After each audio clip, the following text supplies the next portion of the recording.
Hi kids, my name is Bryn and we all attend the same church. Thanks for watching. Hey, right now we're doing a video because life is a little different than we're used to. Right now we're not going to some of the same places like school. We're not going to our favorite pizza places. May not even be going to the dentist. We're also not going to church on Sundays. And so because we all attend the same church, we wanted to come together. Grab your mom, your dad, grandma or your grandpa, maybe your aunts and uncles, your brothers and sisters, and watch this story together. We're going to be talking about the story of Ruth. Before we do that, I want to know which campus you attend. Here's a picture of our Ensley campus. How many of you attend our Ensley campus? If you attend this campus, go ahead and wiggle your nose. Awesome. And here's a picture of our Northview campus. If you go to church at our Northview campus, can you go ahead and shake your head? And here's a picture of our Rockford campus. If you attend church at this campus, take your fingers and wiggle them by your ears. Nice work, everyone. We want you to know we still love you very much.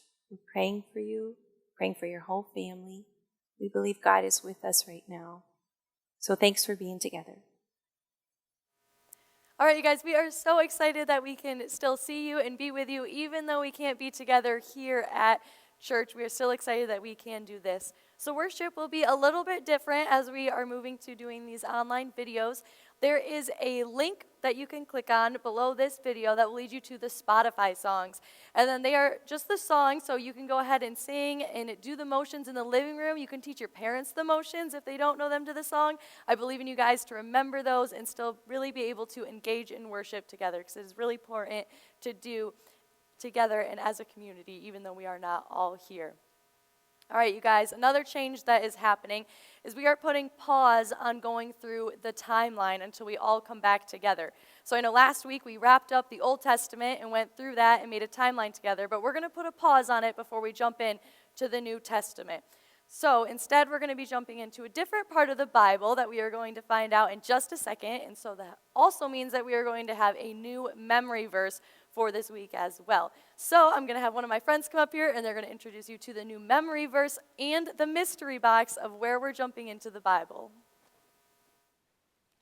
Hi everyone, I'm so glad you guys could join us this morning even though you all can't be here today. My name is Chantel and I'm going to lead you through a brand new memory verse today for our story.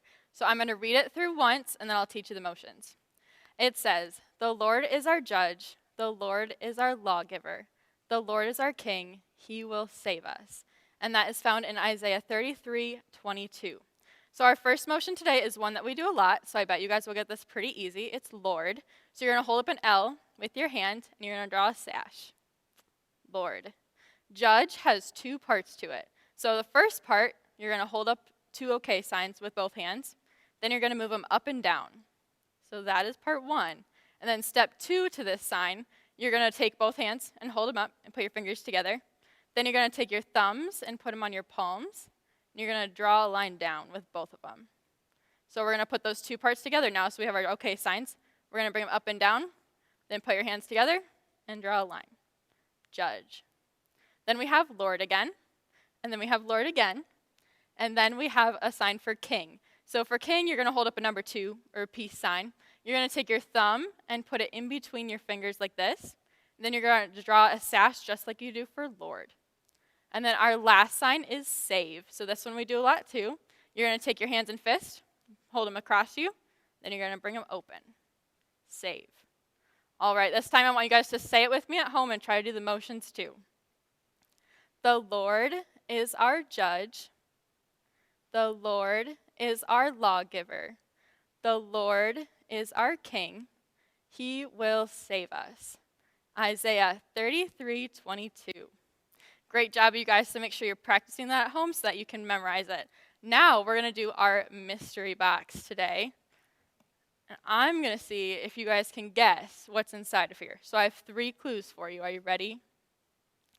All right, so our first clue is what is in the box is something that grows. So think of something that grows. I know there's a lot of things that grow, so it's probably hard to guess right now, so let me give you one more clue. So the second clue is you can make cereals and breads and things like that out of it. If you don't have it quite yet, I'll give you one more clue. It rhymes with treat. And let's see if you guessed right. We have some wheat in here. I wonder what that has to do with our story. All right, well, you guys better keep listening so that you can figure it out. Hey guys, before we get into our story today, we're going to talk about our big picture question.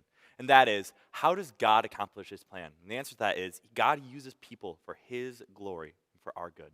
And so as we're going through the story of Ruth today, I want you guys to be thinking over that and thinking how you see God using Ruth and all the other people in the story for his glory and for our good. So, without further ado, here's Will. Hey guys, welcome to another morning.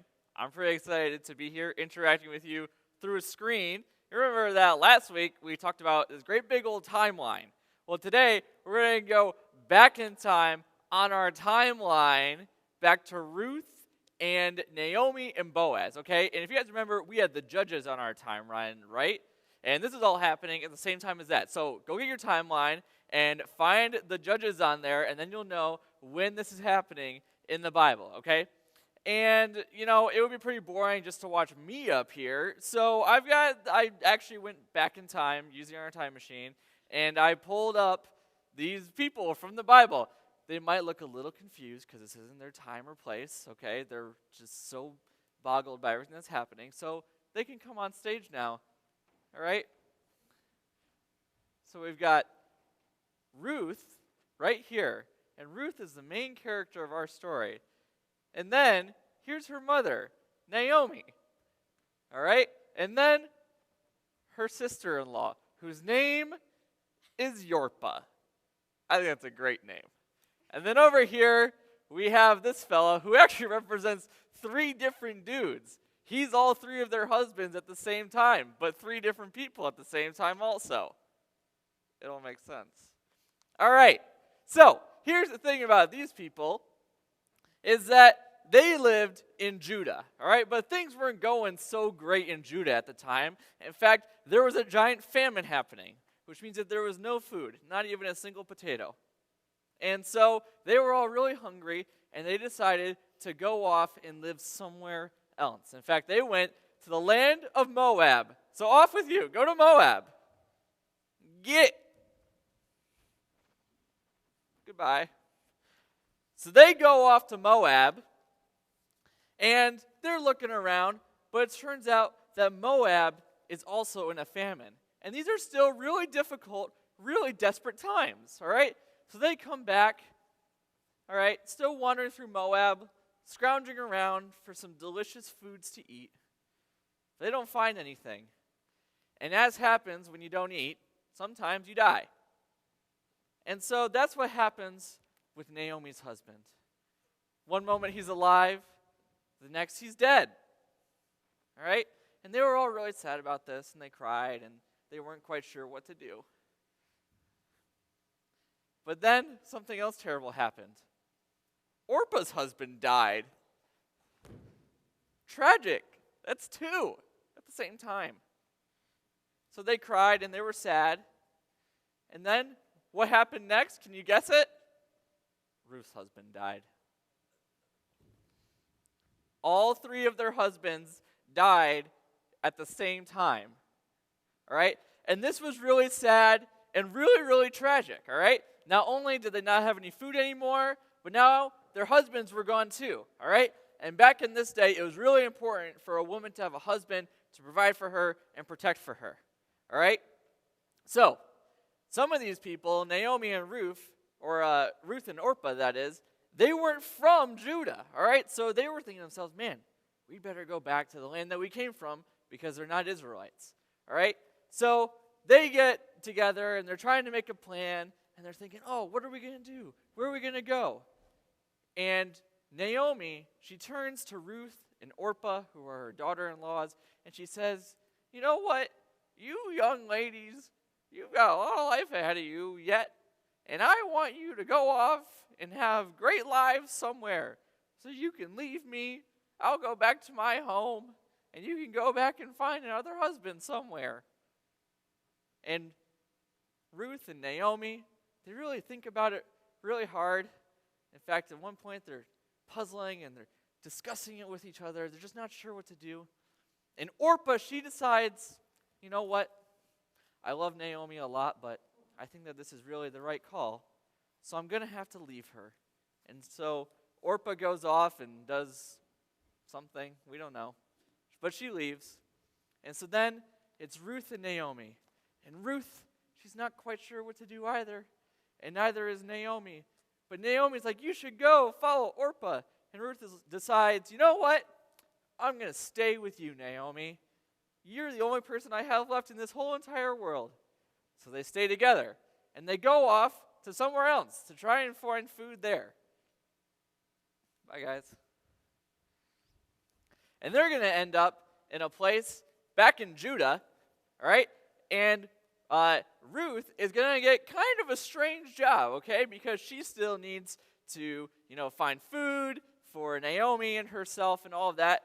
So what's awesome is that there was this special set of rules, all right, in Judah that said that when all the men were out gathering their crops and their wheat and all that sort of stuff, then they would leave behind some of the niblets, okay? Kind of like if you leave some crumbs on the table and then your dog gets up on the table and he's snuffling around. He's like, I smell those crumbs up there. It's kind of like that, all right?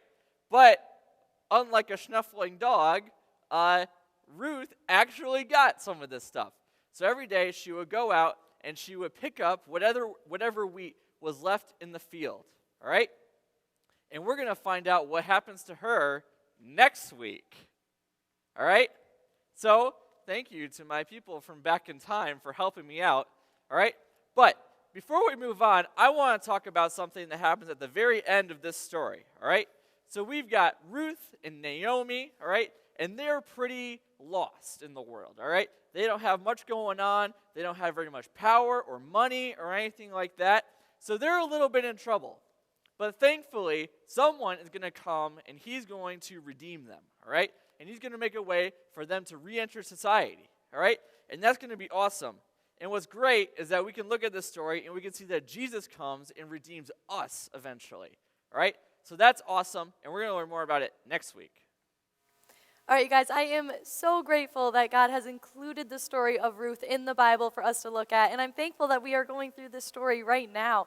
As we saw in our story, Ruth and Naomi, they're going through a really hard time right now. Their husbands had just died, and there's a famine going on, so they're hungry. That's a really hard time that they're struggling through, but they know that God will provide for them no matter what, and they stick together with their family throughout that. And I think that this is such an appropriate story to be talking about right now because right now is also a really hard time that I think all of us are going through right now with schools being closed. And maybe you had another really sad event that was canceled, maybe a birthday party you had to go to, or you were going to have a birthday party.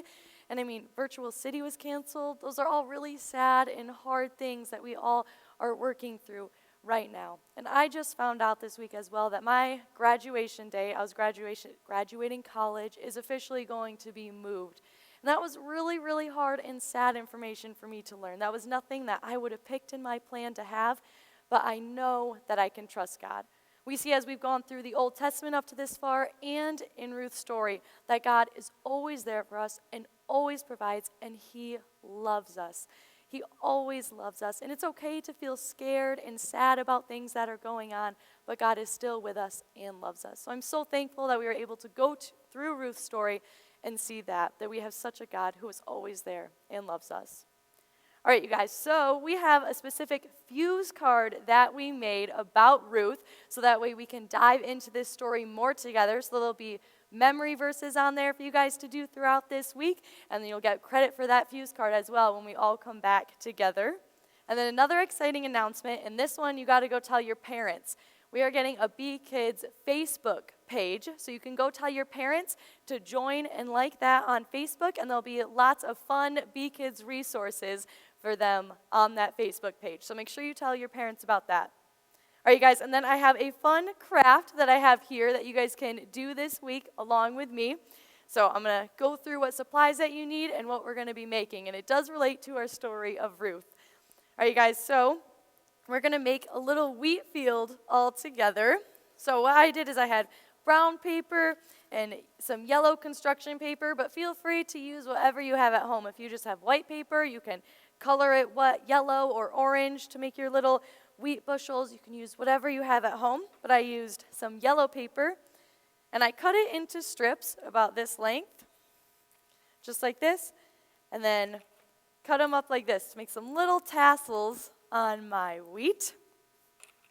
And then we took the brown paper here and fold it accordion style. If you guys know what that means. So this way, and then flip it, fold the paper the other way, and then back. So you're going to make a nice field that all of your little wheat can grow on. You guys see? And then on here, on your little pieces of wheat, before you glue them on, you can write either characteristics of God. So we know in God's story that he is loving and a provider, and he takes care of us. And you can also write on your little strips things that God has provided for you. God has provided me with a wonderful family that I get to now spend more time with throughout this. He's provided me with health and a great education, and these are all things that I can write down on my little pieces of wheat as I'm going throughout and making the craft. And then right in here, on the field that you guys have created, you can go ahead and glue on your little strips. All right, you guys, I'm so excited to be able to maybe see some pictures of what crafts you guys have been able to create at home in ways that God has provided for you as well. All right, you guys, in closing, I want you to, after this video is done, is turn to a family member or just someone else and try to ask 2 people this week a way that God has provided for them. So there's lots of ways that God has provided for all of us, and it's such a great way for us to still be able to come as a community. So you can ask your parents or a sibling, ask them, how has God provided for you? All right, you guys, I can't wait to finish up next week talking about Ruth and see the closing of that story. So have a good week.